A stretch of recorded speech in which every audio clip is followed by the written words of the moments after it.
चार बातें बड़े ही भाग्यशाली को प्राप्त होती हैं। पहला मनुष्यत्व, दूसरा धर्म श्रवण, तीसरा विशिष्ट श्रद्धा और चौथा संयम पूर्ण परमार्थ। मनुष्य शरीर ये किसी कर्म के फल से नहीं मिला है, भगवान की कृपा से मिला है। कबहू करी करुणा नर देही, देत ईश बिनु हेतु सनेही। बड़ी कृपा। दुर्लभो मानुषो देहो, जगह जगह शास्त्रों में आया है। मनुष्यत्व, बड़े भाग्यशाली जिनको मानव देह की प्राप्ति हुई। मानव देह प्राप्त करके दूसरा महाभाग्य सत्संग, धर्म श्रवणम, धर्म शास्त्र से युक्त सत्संग। मनमानी एक दक्षिण की वार्ता, एक उत्तर की वार्ता, कोई तुकतान ही नहीं मिल रहा। क्या कहना चाहते समझे में नहीं आता, बताना क्या चाहते हैं।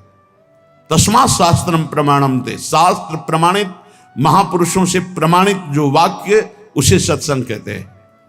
अपना अनुभव, शास्त्र सम्मत महापुरुषों के अनुभव, इन्हीं की चर्चा को सत्संग कहते हैं। मनोरंजन को सत्संग नहीं कहते।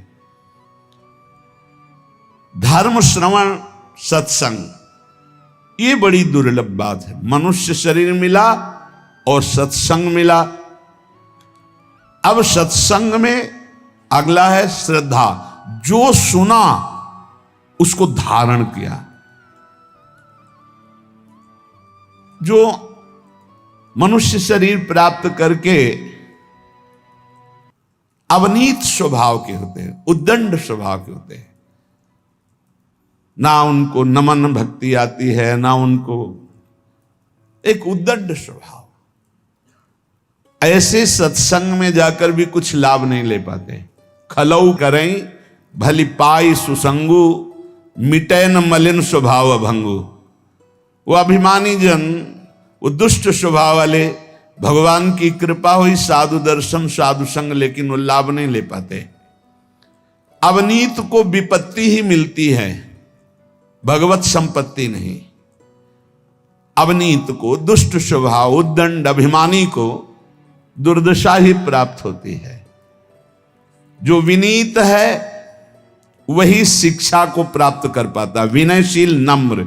इसीलिए कहा महापुरुषों के पास जाओ, प्रणिपातेन साष्टांग दंडवत, हाथ जोड़कर बड़ी दैन्यता से, तब वहां तुम ग्रहण कर पाओगे।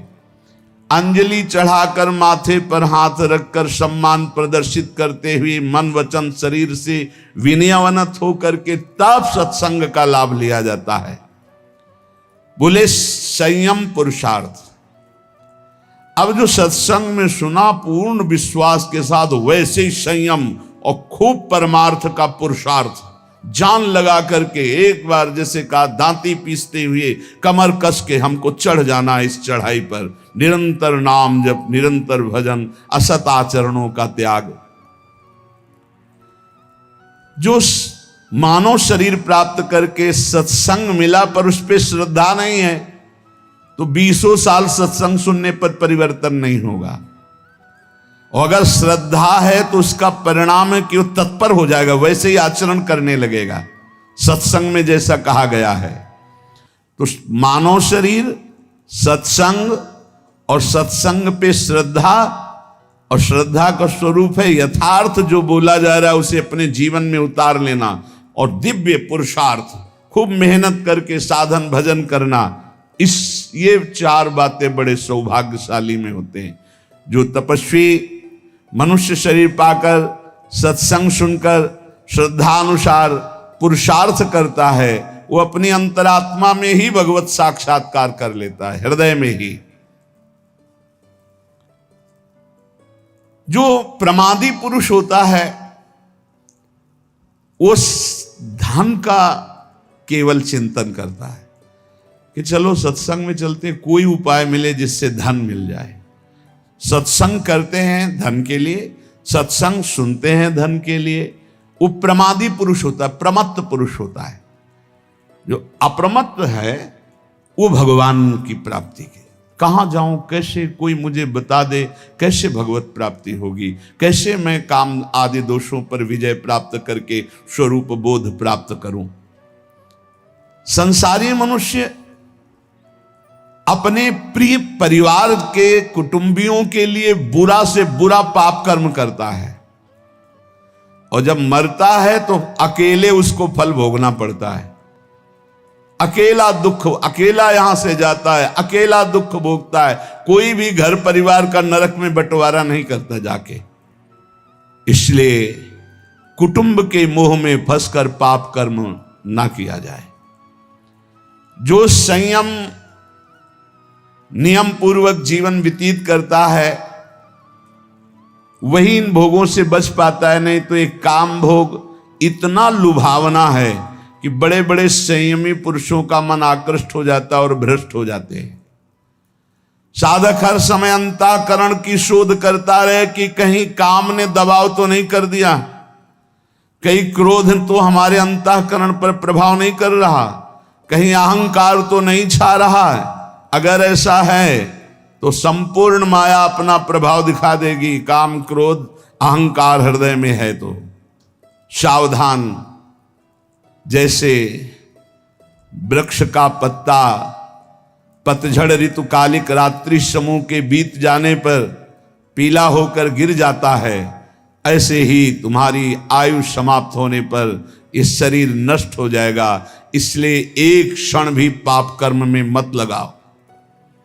जैसे ओस की बूंद ऐसे पत्ते पर हिलक रही है, बस वो गिरने ही वाली है, ऐसे ही तुम्हारा जीवन नष्ट होने वाला है।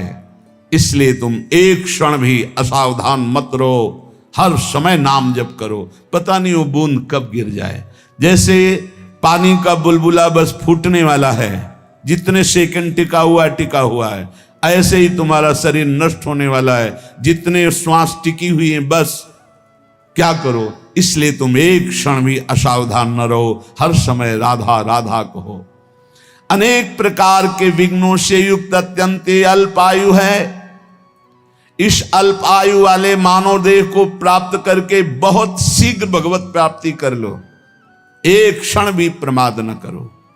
जैसे कमल शरत काल के निर्मल जल को भी नहीं छूता, अलिप्त रहता है, उसी प्रकार तू संसार की समस्त भोगासक्तियों से अलिप्त रह।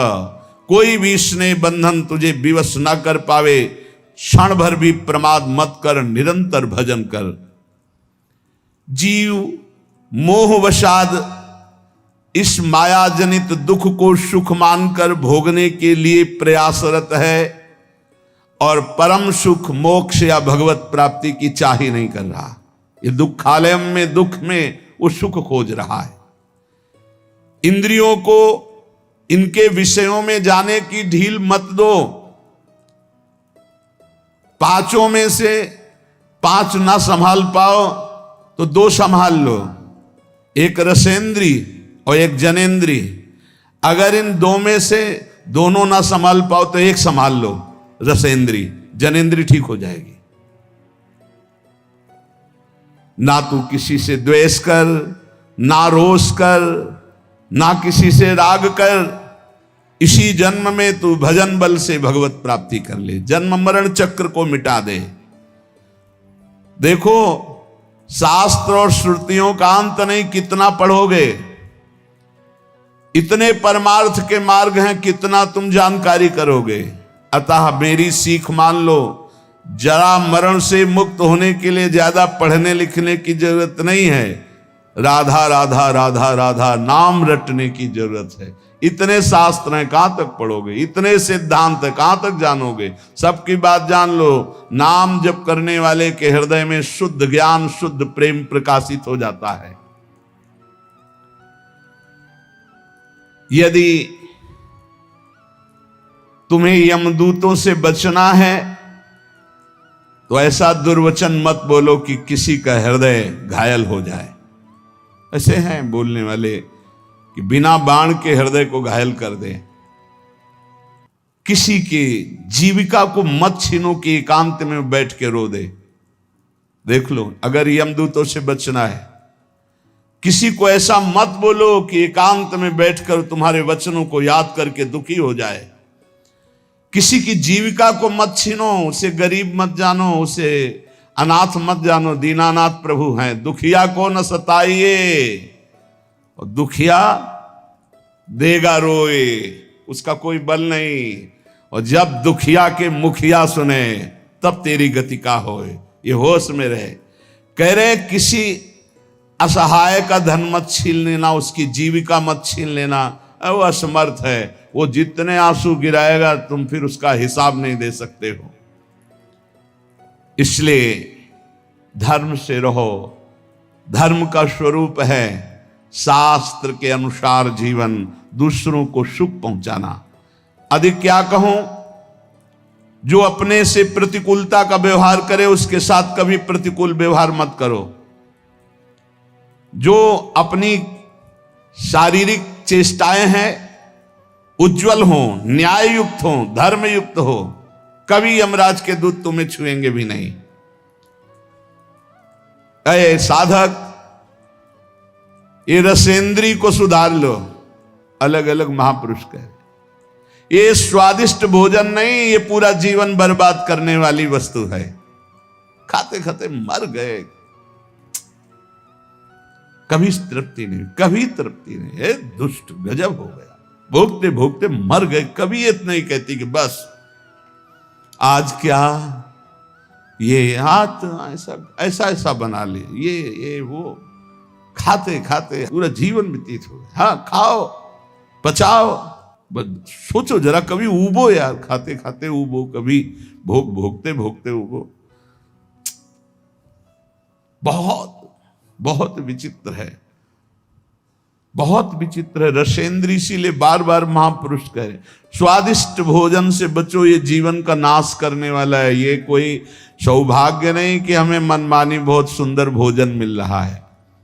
देखो स्वाद के चक्कर में ही मछली फंस जाती है। वो कांटे में होता है चारा, चारे के लोभ से ऐसे उसको कांटा नहीं दिखाई देता, चारा दिखाई देता है। ऐसे ही साधक स्वादिष्ट भोजन के अंदर एक कांटा है, आसक्ति भोगों की, जो जनेंद्री को प्रबल करके वासना में लगा देगी। और सुनो, किसी के रूप में मत फंस जाना। पांच भौतिक ये रूप अगर नेत्रों को प्रिय लगने लगे तो प्रियालाल के रूप देखने का अधिकार खो दोगे। अरे जीव, तू एकमात्र भगवत प्राप्ति के लिए मानव देह में आए। इसलिए रसेंद्री, जनेंद्री, घ्राणेंद्री, श्रवणेंद्री, त्वगेंद्री सबको संभालो और प्रभु के चरणों में लग जाओ। एक आदमी जानता है सब कुछ पर करता नहीं है, तो क्या फायदा जानकारी का, शास्त्रों के स्वाध्याय का, संत समागम का क्या लाभ मिला? तुम्हें बहुत जानकारी है पर तुम अपने आचरणों पे नहीं उतारते हो।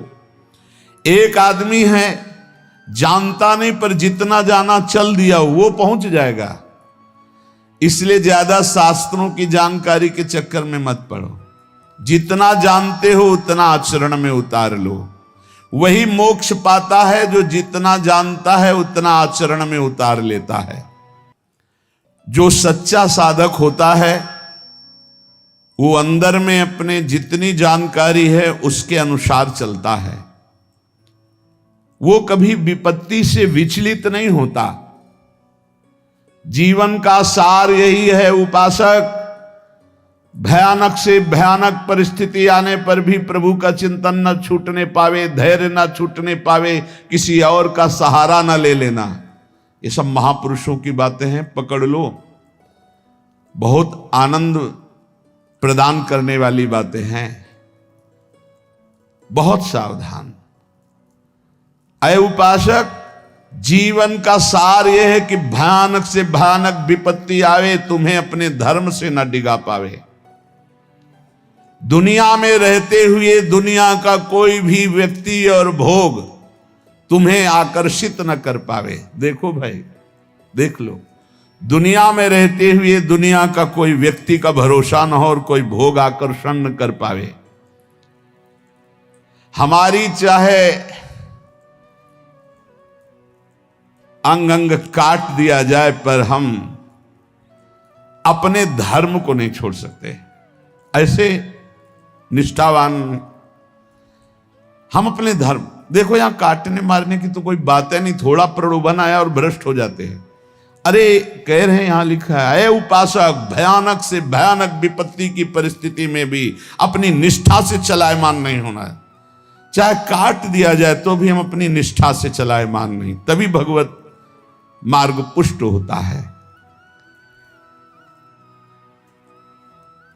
पाप कर्म में कभी रति मत करना। ध्यान से सुनो, जो प्रश्न करते हैं कि पापी लोग बड़े सुखी दिखाई देते हैं, ये ताजे दूध की भांति पाप कर्म होता है। जैसे ताजा दूध न फटता है तुरंत और न विकार को प्राप्त होता है, पर आगे चल करके वो दुर्गंध युक्त हो जाएगा।